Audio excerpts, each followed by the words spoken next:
We got full bars, so we should have a good internet connection.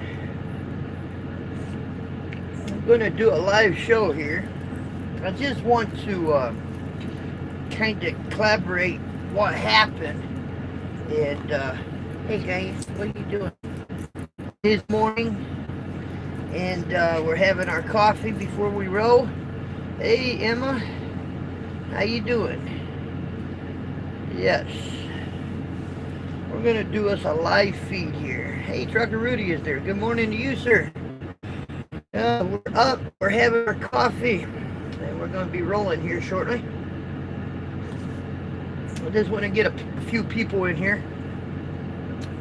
See how many people we do get in here. I think you guys can pretty much figure out what I'm going to be talking about. It's called respect and job security, which is very important to me. In my age, we don't like going out looking for work. I prefer to do the work, or I prefer to be working other than out there looking for work. There's more work involved looking for work than there is after you get to a job and working. So who likes going out looking for work? I don't think too many people do. Scotty Wise is in there. Hey, what's up, buddy? I want to get a few people in here because I want to talk about something. And if you don't mind, I'm asking you guys to share this video because I think this might be very educational. We got 9 people in here and 3 thumbs up. Come on, let's get the views going. I know there's people out there drinking coffee, wishing they had something to do. The Trucker Jukebox is here. Absolutely. Let's get the. I know it's not an evening video; it's a morning video. Daniels is in there. Hey, the Trucker's Table, he's in there. What's going on with you? Your boys look. I gotta read that last part again. Yeah. With you, your boy, little guy. Yeah. I know. I want to talk about this a little bit. And I really do. I really do. You know, I'm just going to lay it out on the table and just hopefully either people don't take it the wrong way or little guy doesn't take it the wrong way. You know, it was little guy Trucker that actually got me over here at RST. Honestly, it was. He did a few videos talking about the company, and I was really being wronged over at the last company I worked for. Come on, get up here. And it was actually a little guy that said, come on over here to RST. I can get you over here. And I had to think about it, because first of all, I'm not a job hopper. Never have been, never will be. When you're jumping around from job to job to job to job, some people don't realize just how hard that is. But what you're doing is you are burning bridges, because it's hard for another company to rehire you, because in their mind they're going to be thinking you're going to be leaving, right? It's called job security, and knowing that wherever you're working at, especially in this industry, knowing that the people that you are working for knows how to run you. Now, yes, we do pull prime freight, and we pull prime trailers. That's the security part of this job that I've got. This is the most secured, really, this is probably the most secure job I've ever had as far as working for any company. I worked for a company in Grand Rapids, Michigan called Gainey Transportation. If you remember that, that was on right there on Clay Avenue. And I worked with them people until the day that Mr. Harvey Gainey, the owner of Gainey Transportation, actually embezzled his own company. And the next thing we got was letters and people saying that we were done. Yeah, I was in that situation. We're done. We're not pulling freight no more. Whatever you're doing, stop doing what you're doing. Bring your trucks back to the terminal or to the closest terminal and go home. That's the word that we got. And luckily, I had enough money in my pocket that I could actually fuel my own truck and just go home. I had freight in my trailer. They said, never mind, don't worry about delivering that. Just turn around and come back home. I put freight in the trailer because the fuel cards didn't work or nothing. So I just put enough fuel in the truck that I knew I can get back to Grand Rapids, Michigan. And that's where we ended up going. And we dropped the truck off. That's where my car was, and I went home. But there was a lot of drivers that they wasn't in my situation. They couldn't get home, or they had to, whatever they had to do. People were selling parts off the truck, tires off the truck, which is whatever. One Gainey driver took all the outside tires on the tractor and actually sold them to have enough money for fuel to put into the truck to get back. It kind of looked funny. It wasn't super singles. They were singles, right? Hey, John is in there. Joshua? I think I'm saying that right. Well, Josh is in there. Josh Forsey, yeah. I just want to talk about respect and job security. So little guy says, come on over to RST. Alright, well, the only thing I knew about RST at the time was what little guy was talking about with RST. RST Riverside Transportation. That's the actual company name. So of course I go in there and I do some research. And they do pull for a few others, but they also pull prime trailers. I remember talking to Chris for the first time on the phone. I only talked to him twice, once on the phone and once in person. And almost missed him in person because he was actually away from the office. The very last day before I got into the woodshed and started working, he actually showed up, so I got to say hi to him.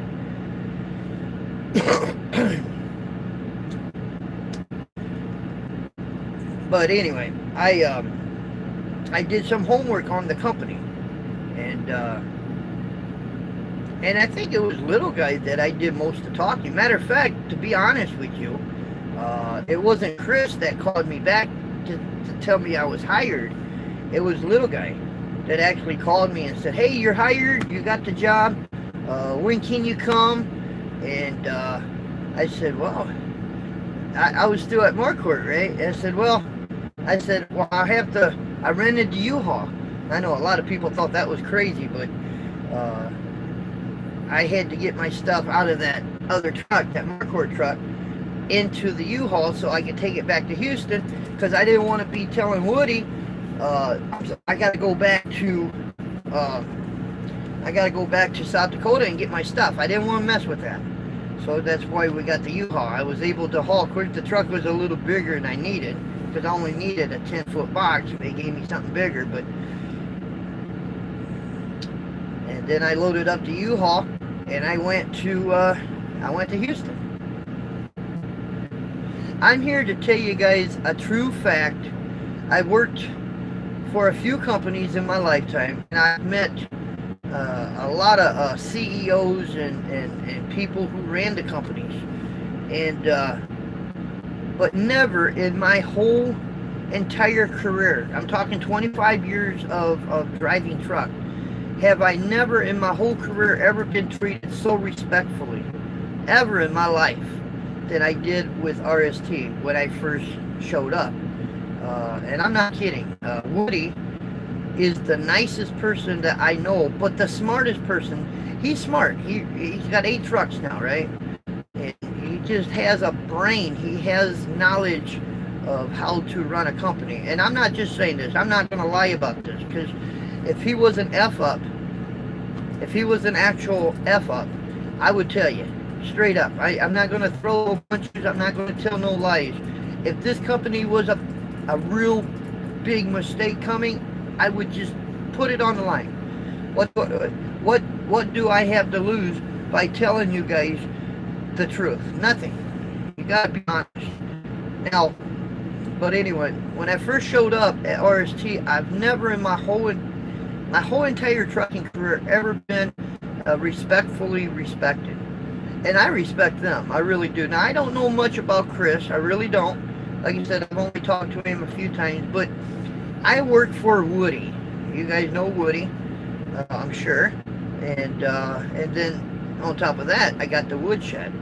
And I'm really grateful for that, because a lot of people, I'm not kidding, you should ride with me on a daily basis when I pull into a truck stop. A lot of people know Woody. So right away they think it's Woody driving the truck. I have people all the time walking up to the truck, and then they see me. You're not Woody. No, I'm Trucker Jukebox. I'm driving the woodshed. And if you want to see anything or whatever about the woodshed going up and down the road, you go to Trucker Jukebox. But Woody's got a YouTube channel as well. And I said, and they know that, right? They follow him. They must not follow too well, because they didn't know it was me. They thought it was Woody in the truck. And Woody said it a few times on his videos that somebody else was going to be driving the truck, right?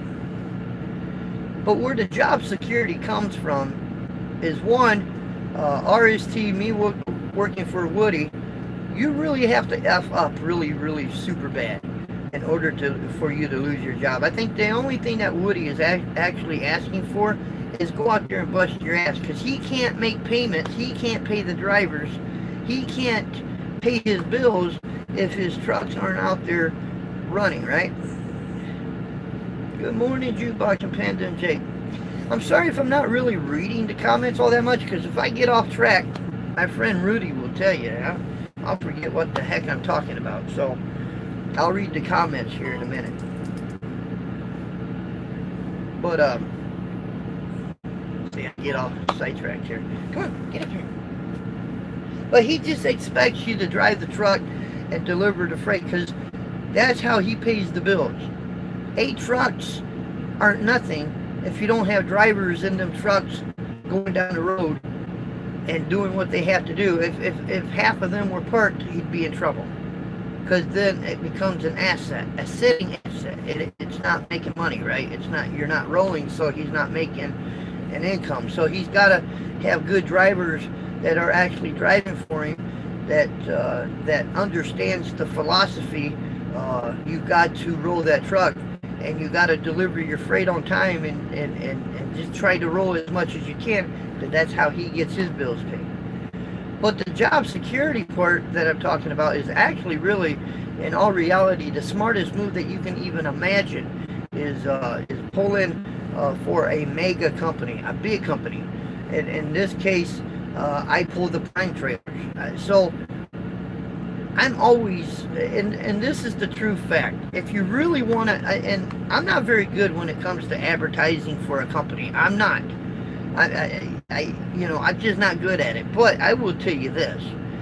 If you was to get hooked up with RSD and you start pulling these prime trailers, I don't really set. I think I set a couple times, but it was my fault. I didn't realize, because I called dispatch, right? I think the first time I set on a weekend. I delivered an Elkhart with a prime trailer, right? I had to go home. I had to get my license all taken care of, which is, and I told them that Friday I would be ready to roll Saturday. Okay, so I'm taking it that I'm gonna be rolling on Saturday, but I never did, and I didn't roll on Sunday neither. And I called on Monday, and I said, what happened? He said, you got to call and let us know that you're available, because we're not going to dispatch you until we get that phone call. So that's when I learned, okay, it's different than any other company I worked for, because I just had to tell them I would be ready for the next day or whatever. But with them, you got to call. In other words, if you go home, I was on home time, right? If you go home, they're not going to interrupt you. They're not going to, bug you. So you got to tell them, hey, I'm ready to go. So that was the only weekend I really set, because I didn't know that, But other than that, I get a pre-plan. Usually when I get fairly close to where I'm delivering to, I usually get a pre-plan. It's called a proposal here, right? And they'll tell you what your next load assignment is. And you're in charge of your hours. So when you do your homework on that load, you just got to tell them, hey, like if you ain't got the hours, you just got to tell them I don't have the hours to do that, or there's no way I'm going to be on time. For whatever reason, you got to tell them. You got to communicate with them And I'm talking with Prime, right? Because even though I work for Woody, I have a Prime fuel card, and if I need maintenance, I don't have to wake up Woody at 11 o'clock or 12 o'clock at night. I don't have to worry about that. All I got to do is call breakdown service at Prime. I tell them, hey, I got this problem with the truck. I got to get it fixed. That same with the brake, like a blowout, a tire flat or something. I just call their breakdown service, and they'll fix it. They'll bill Woody for it, and then he'll get an invoice. So I don't have to call Woody at 11 o'clock, 12 o'clock at night. All I got to do is call Prime Breakdown and tell them my situation, and they will get me fixed. They'll get the, you remember the starter? It was late at night, man. And I did, because I didn't know. I wrote to Woody in a text, and I told him my situation. He said, call Breakdown. That's all I had to do. So from that point on, I just call Breakdown. And of course, I let Woody know. If he doesn't look at it or see it until the next day, that's fine. But I'm letting them know, because I got to keep the truck rolling, right? I must keep the truck rolling, because I got to deliver the freight. But it's called job security. I would not, no way, in any shape or form, I think I found me a home. Unless, one, RST was to go out of business. They say, hey, we're going to hang up our shoes. We're not going to do this anymore. I wouldn't be here anymore. Now, the notion has ran through my head, if that was to happen, and if I was to keep on working, would I actually call Prime to see if I can get on there? You know what? I probably would. It's called job security. People say, well, I wouldn't work for them because their trucks only do 58 miles an hour, or I wouldn't work for them because they were too big, or I wouldn't work for them. You know, it's called job security. That's where that's where the common sense of a man does his talking. A kid, he goes inside a toy store. If he doesn't get his toy, he's going to stomp his feet. He's going to get really, and he's going to be screaming to the top of his lungs. And his mama's going to keep saying, no, no, no. And he's just going to, that's the difference between a boy and a man. It's called job security. And Lord mercy, if you got a family, you got kids, you got a mortgage, you got a car payment, why in the hell would you ever throw all that away? I'm talking job security, good money. There's good money here. I haven't had a bad paycheck since I've been here. And that's the truth. And I'm not getting paid by RST, but I'm getting paid by Woody. Woody's got 8 trucks. Woody hasn't yet. Said, I'm sorry, we can't pay you for whatever reason.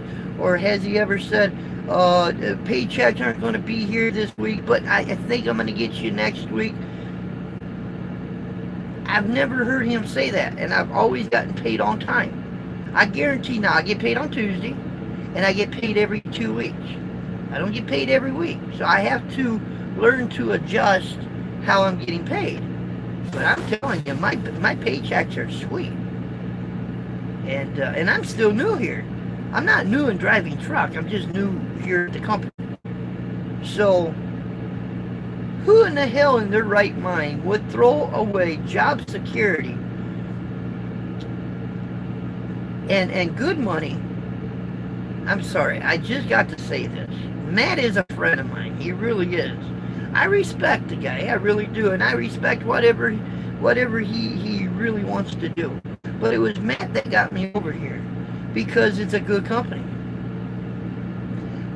I would not in no way, shape, or form, in any fashion, trade a good economy truck, a good paying job security, knowing that you're making a good living. I drove a 379P. I drove a Peterbilt. It's on my, it's in my pictures there through my Facebook. I drove that truck, and I got 4.5, 5 miles to the gallon with that thing. I could not make a living driving that Peterbilt, and it didn't matter if I drove 55 or 65. If I drove 65, I got below 5 miles to the gallon, and that's no joke. It was a beautiful truck.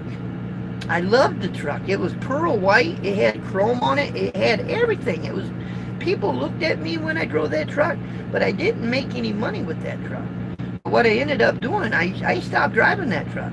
See, to me, driving truck, okay, it's nice. When I first started driving truck, I had to look good too. I had to look good. My ride had to look good. If it had all that chrome on it and all, but I didn't care about money then. I cared about what I looked like out there on the road. But today, you know, I can give a damn if I got a truck that is just plain. You know, some people say, well, I don't drive nothing but a Volvo, or I won't drive nothing but a Pete. I won't drive nothing but a truck that will go down the road. I don't care if it's an International, a Pete, Freightliner, Kenworth. I don't give a shit. First of all, you can keep the Peterbilts and the Kenworths. Because anything that's got a big grill on the front is going to eat up your fuel. That will just eat you up. I guarantee it's a one grabber, man. The faster you go, the more force that you have that's trying to hold that truck back. It's like a parachute. It's trying to hold you back. And so it's more fuel that it's going to take to get that truck down the road. Now, these new Freightliners today, now some of the new Peterbilts is more aerodynamic. Them are the trucks, and believe it or not, I'm going to be honest with you guys, the Volvo is a really good fuel mileage truck. It really is. I tell you what, I have to tell you, I loved little guy's Volvo.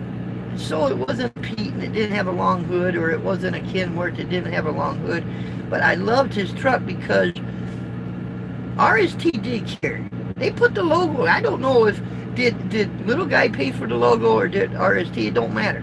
But he had his channel logo on there. And when he cleaned that truck up, it looked good. People saw him coming before he saw him. They knew that was little guy's truck. I'm sorry, I have to say this. To give up a good paying job, you knew you was going to run. You knew you was going to have that prime trailer on the back of your truck. You knew you was going out west. You're working. Why would you, in your right mind, give that up? Because I'm telling you, and I know this for a fact, Prime has contract freight. Prime has freight already lined up. This is the easiest job I'm ever going to have. I don't have to worry about calling a broker. I don't have to worry about fighting for rates. Now, remind you, I'm not a lease driver. I'm a company driver. I wouldn't change that for all the money in the world. I'm tired. I never want to be a lease driver again. I can give two craps about being a lease driver again, because to me it's a ripoff. But that's just my opinion. I had one lease truck that was through a company that sucked. Point blank, sucked. But I'm a company driver. I'm 47 cents a mile. That is what Woody's paying. And I got a company that is Prime, that is getting my freight. This is the easiest job I'm ever going to have. The only thing I have to worry about is getting my freight delivered on time and picking it up on time. That ain't much to ask for. They expect that. But why in the hell would you quit a good paying job? And this is my opinion. I hope I'm not making any enemies out there. I hope little guy doesn't say, thanks a lot, Jukebox. But the truth is the truth. This is the age of me. This is old school. This is a real trucker telling you. You could not, no way, shape, or form. I don't give a crap. You could not give me a K900 or 990. You couldn't give me a 379P. If you said, here, Jukebox, here's a Peterbilt for you, and I'm talking the older style, okay? Today, like I said, they're a little more aerodynamic, but I would take that truck because I know what the fuel mileage is going to be. I'm telling you, you run one of them Pete's or KWs at 65 or faster, and you're not making any money. All your money is going up the stack, going right out the stack. And any profit that you're going to make running that run isn't going to, it's not going to be there unless you think it's cute pulling up to a diesel pump and putting all your earnings that you made into that tank. Hey, you're going to look good again for another 1,000 miles. but you're going to look good. You know, I understand. My YouTube channel is everything to me too. And little guys help me with it. No joke. He's probably been between him and Trucker Rudy, they've been my biggest contributors when it comes to helping me with my channel. And I love them guys to death. I love my YouTube channel. I love my YouTube channel. I tell you that. I think it's the best thing. But I don't care. It's about profit. It's about job security. And the most important thing to me, it's about respect. And I can call anybody at RST, and that's exactly what I'm going to get. Of course, I respect them. You got to respect them to get the respect back. It's mutual, right? You have to, but there's a respectful conversation, and then people treat me with respect, and I respect them. And I think, guys, I found me a real home. This is my real home. Unless Woody tells me I'm done. Unless Woody says I'm closing my doors, or he fires me for something, I'm not going nowhere. I'm here for the long haul. I'm here as long as they'll allow me to drive their truck. I'm here. I'm not going nowhere. And if Woody was to go out again, Chris, Woody just closed his, but can I still drive for RST? And, or if RST was to go under, and Woody decides, you know what, maybe I will get my own ICC numbers, would I still work for Woody? I don't know if the job security would be there. The respect would still be there. And I wouldn't have to worry about not getting paid, because I know Woody pays. But with the job security is here because of Prime. And that's the truth. If it wasn't for Prime, I don't know if I would have actually came here. Because I don't care if I am in the woodshed, and I don't care if it is digged out with all this chrome. If the money's not there, I'm not going to drive a truck just to look good. You got to make a paycheck. But I came here because and another reason I came was probably because of my YouTube channel. Nobody at Marquardt gave two craps about my YouTube channel. What's bad is I could talk about them on video, and they didn't even know it, because nobody was watching. I got away with so much stuff on video, man. If they ever got in there and really watched, they'd be like jaw-dropping, right? I don't even know if anybody at RST really watches my videos, but, if not, they better be paying attention, because I don't want them later saying jaw-dropping, right? But it is called job security. I thank little guy for getting me over here, because I think I got the best job I've ever had in my whole entire career. I really think I got the best job that I can get a hold of. I think this is definitely going to be home for me. This will be the last job. When I'm done with this job, we're retiring. So I'm hoping that, hey, maybe I can get another 6 years, 8 years here. Or at least until DOT says I can't pass a physical anymore. What if they don't get you home? I don't care about home. Personally, myself, I have no family. So home is either going to my cousin Dale's house, which I'm in Elkhart right now at a service plaza. I just got my mail, got my hard copy. But I either go to my cousin Dale's, go see my brother Greg, or go see my mom. I don't have, and I got it that way for a reason.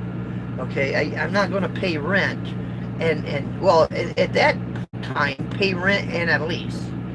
Okay, now I could probably do it, because they say for every week I'm out, for every week that I am out, I get 1 day off. So I am planning on, or I'm thinking about going to the Dallas show now, because I have an APU on this truck, so I don't have to worry about the dogs getting overheat. But and I told them I needed to be home August 1st. I don't need to now, because I came by, already got my hard copy. I got my license. So I don't need to go home now. I live out here in the truck, so I don't really care about home time. I mean, I need a 34-hour break once in a while just so I can, just do laundry or whatever, right? Hey, Noah. But I respect little guy. I really do. I would never talk trash. I don't talk trash about anybody. I'm not going to do that. I'm not going to dishonor him for what he did. I'm not going to do that. The man did what he had to do. But I really think in my heart, quitting a good job, a job that respected you, and to drive something, he'd be lucky to get 4.5, 5 miles to the gallon with that truck. It's going to kill him. And with the rates, with the brokers, see, the rates aren't up there. No, the rates aren't up there. I don't know if you guys realize this, or the people who don't drive truck, but the rate ain't what it used to be. But if you have a contract with a place that you're picking up, the rate is locked. In other words, if I was just an owner-operator that owned my own truck, my own authority, with no contract, and I was to go to, let's say, Coca-Cola, for instance, to go pick up a load.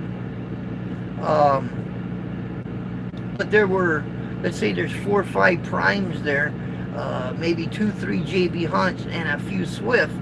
Who do you honestly think? Because they're going to undercut that owner-operator. Because there's no contract. He ain't going to make no money hauling that, because first of all, it's going to be 45,000 pound load. They're going to pay him as cheaply as they can, because the Swifts, the JBs, the primes that are there, there's a contract. So they got to pay them, but that contract. But it's called job security.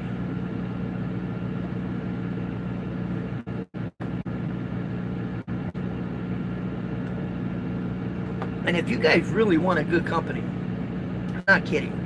If you really want a good company to work for, and you want the respect and the job security, and you want to say, I feel good now. I know I can make money. I know it's a good company. You can own your own truck. You can bring it over here. That's a nice thing.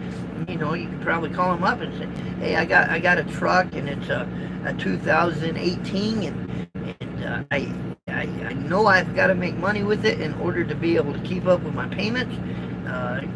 Call RST. Call Chris. If you just want a good, you want that respect, you want that dollar bill at the end of the week, you want, again, job security. I'm not a recruiter, guys. Matter of fact, the company, they're not paying me nothing to say this. I'm saying it because I've already experienced it. And the truth is the truth, and jobs are hard to get out there. You can go to work for any monkey company. You can go to work for any company and make pennies on the dollar. Yeah, but I don't know about you guys, but along with good money and job security, they don't mean crap to me unless you got the respect. You gotta have the respect. When your boss calls you a sir, when the company says and calls me a sir, to me, that's respect. All right, I'll read a few comments. I'm drinking my coffee, then we'll have to go. Yep, I think he wants to talk to you more about that he should be home next week. Oh, I got to catch up on some. I told you guys to come to Penner.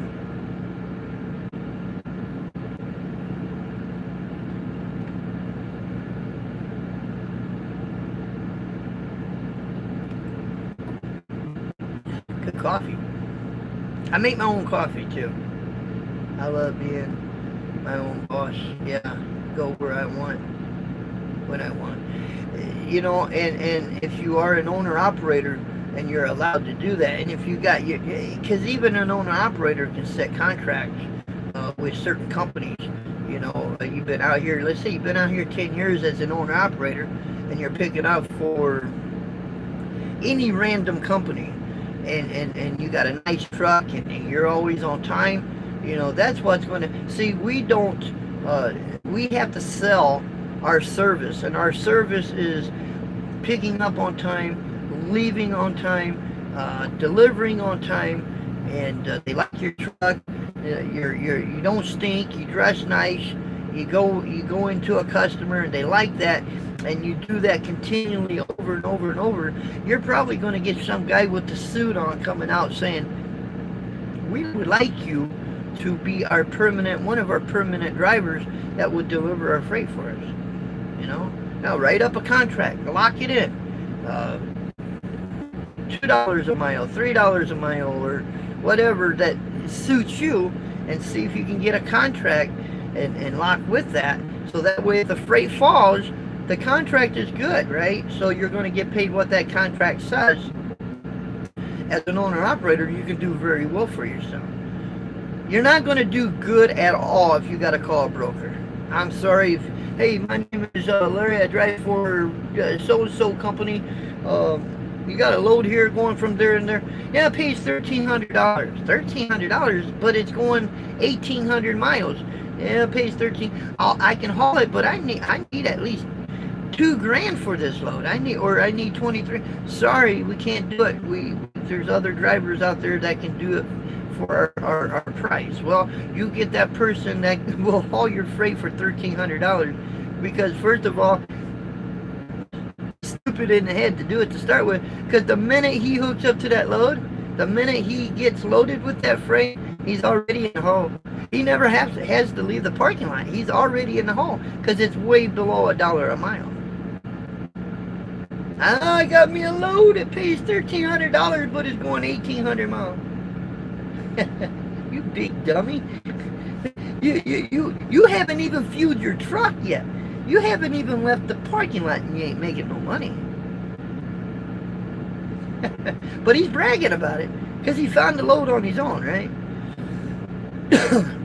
Angelo Ortega, he's on here, and I have to tell you though, that guy knows how to find freight, and he knows how to talk to the broker. He has done it, and he knows how to.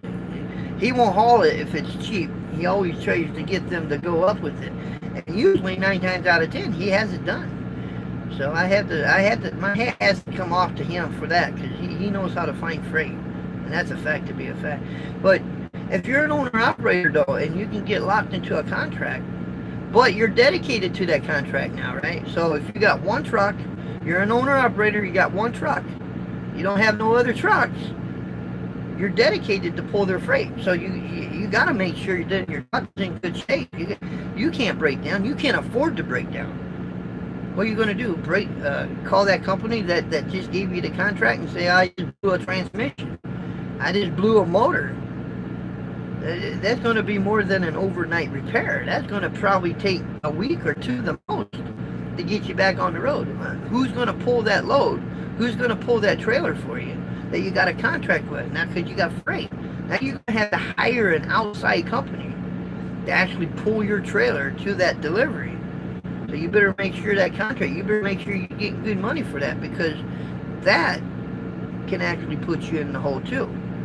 You're all right as long as you can deliver that load and nothing goes wrong, right? But the minute you got to pay for a $30,000 motor, and you got to pay somebody to come pick up your trailer and go deliver that load, you're already in the hole. It's going to take you a while to get out of that hole. No matter if the...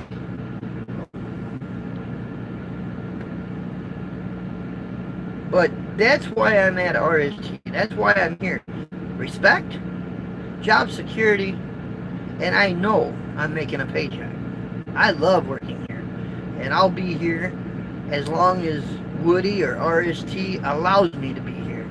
I will always bust my you-know-what to get my load delivered. I will always bust my you-know-what to make sure I get it picked up on time. Because I don't have to worry about nothing else. I don't have to worry about nothing else. I don't have to worry about, I got to find my next load, or any of that. All the headache is gone. And I guarantee if I called Woody, it's like, yes sir, how can I help you today? I'm not kidding.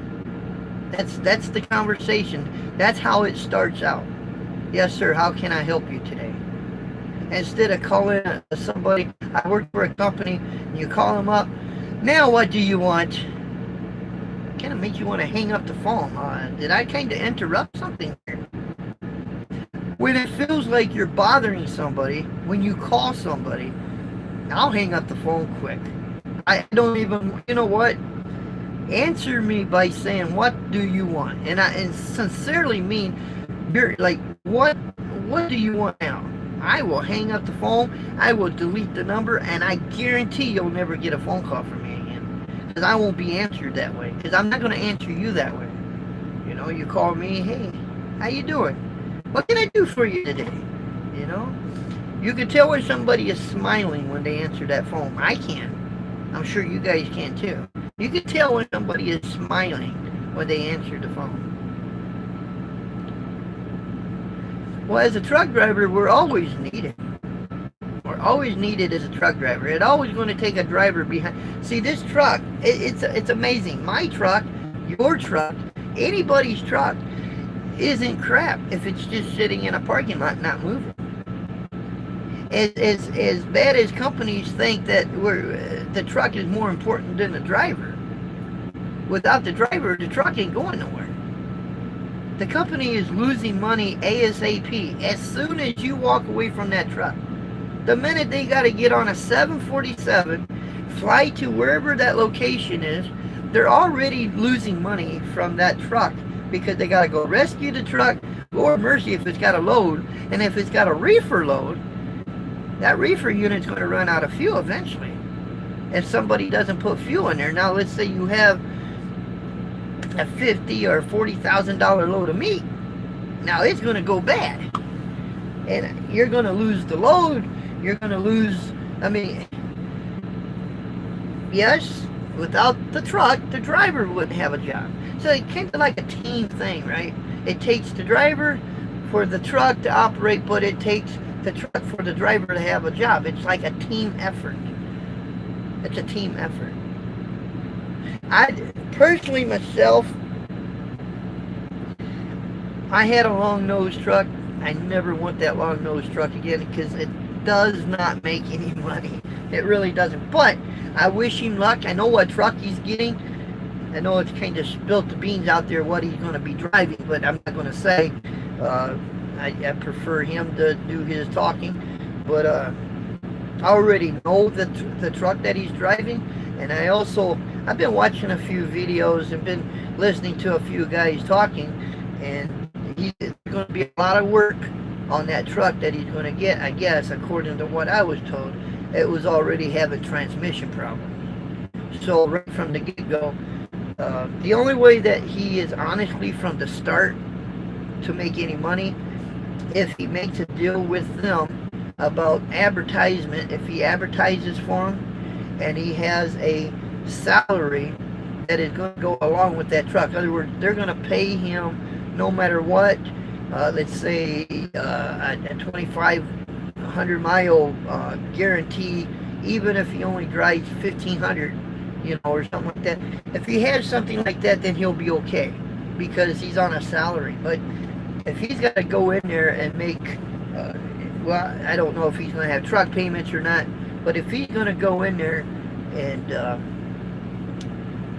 have to pay everything up front, I wished, I don't know, he should, personally myself, but I'd have left a good respectable company for, no, I wouldn't have never left. But I wish him the luck. I'm praying for the guy. I hope it works out. I really hope it works out for him, and I hope he, but don't go to work for a company. I mean, look at the respectfulness, the money, and job security. But if you're not taking that, but you're going to work for a company because the truck is nice, then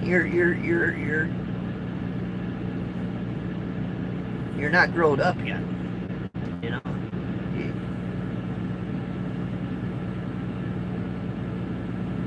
Fake news. Angelo and his fake news. Nothing that I say is fake. I'm just my experience. That's what I'm talking. You can't never say something that another driver has experienced fake news. It's what you've experienced. It's what I know. It's what I believe in. It's what makes the world go around in your mind. And that's why I can't be little guy for what he's doing, because in his mind what he's doing is the right thing. He believes in his heart he's doing the right thing. Who am I to judge? Who are we to say that we're wrong and or he's wrong and we're right? Who are we to say that see, we can't, because we don't really know what's going to happen. All I'm saying is, as an individual of myself, there's no way in hell would I ever leave the woodshed RST, a respectable job and security, to go to work for a company where I have to full lease and have to get my own trailer and have to find my own freight and have to go through a broker. That's a disaster already. Look, that's a disaster. So I'm just wishing him luck. Hope he makes it. You got to think before you react. You got to look at your options, but never leave something. Would you leave? You just never leave something open and thinking that the grass is greener somewhere else, because it might not. And Lord mercy, if you're ever leaving a job, I did this with Marquardt. Chris, RST, will verify this. Even Marquardt will verify this. You never leave a job without giving notice. I don't care. Oh, I'm scared to do it. They may just tell me to bring the truck in. Well, if they do, then they're given the blessing that you can just go ahead and go. Well, we ain't going to work you no more. Just bring your truck back. Okay. Because they helped you out by just saying bring the truck back. You're going to get to leave sooner than you thought. But I always leave a company with a 2-week notice. At least a 2-week notice. Now, if they prefer not to work me them 2 weeks, well, I'm not just losing. They're losing too, because they ain't making no profit on that truck. But you always give a 2-week notice, man. Because first of all, if it is a truck that has payments, I'm sure little guy's truck has still got payments. Even though he recruited and there's stacks of applications for drivers to come and somebody else to drive that truck. But I'm sure there's a truck payment on there, right? So, but I never leave a company high dry. Never do, because you can and you will burn bridges. And that company may hesitate about rehiring you. Because if it does go sour for him, if it doesn't work over there, is he going to be able to call RST and say, I was wrong, you was right, can I come back? Maybe little guy's going to have to call me, and maybe I have to do the time. I'm just saying, never burn your bridges at a company. Now, Lord mercy, man, try to stay at one company. The longer you're there, the better it looks on your resume. But if you have to put on your resume that you had 30 jobs in a year, or 2 years, or even 3 years, why did you leave that company? That's why they always put reason for leaving on an application. You put your company to date, reason for leaving. I wanted a truck with a hood. That's why I left. We're going to finish your coffee. We're going to get out of here. I wish little guy the best of luck. I really do. You guys want a damn good company. Straight up, I'm not going to lie to you about this. I'm going to be honest as hell. You're sitting there wishing you had a good company to go to. You really want to go to work. And you want that respect, job security, making good money. I'm here to tell you, you call RST. Call Chris. This is a live show, but I will go in there and edit. I will put RST's number in there. And you call them and you say, you know, I watched Trucker Jukebox's live show, and he tells me I can make money here. I guarantee the first thing you're going to hear from Chris's mouth is, yes, sir. How can I help you? That's the respect. Then he's going to put you in a truck and you're going to start making good money. How can you beat that? You either got to be lazy about wanting to go to work, or you just don't care about your future. We love you guys. We're out of here. Be good. And we'll talk to you guys on the next one. Later.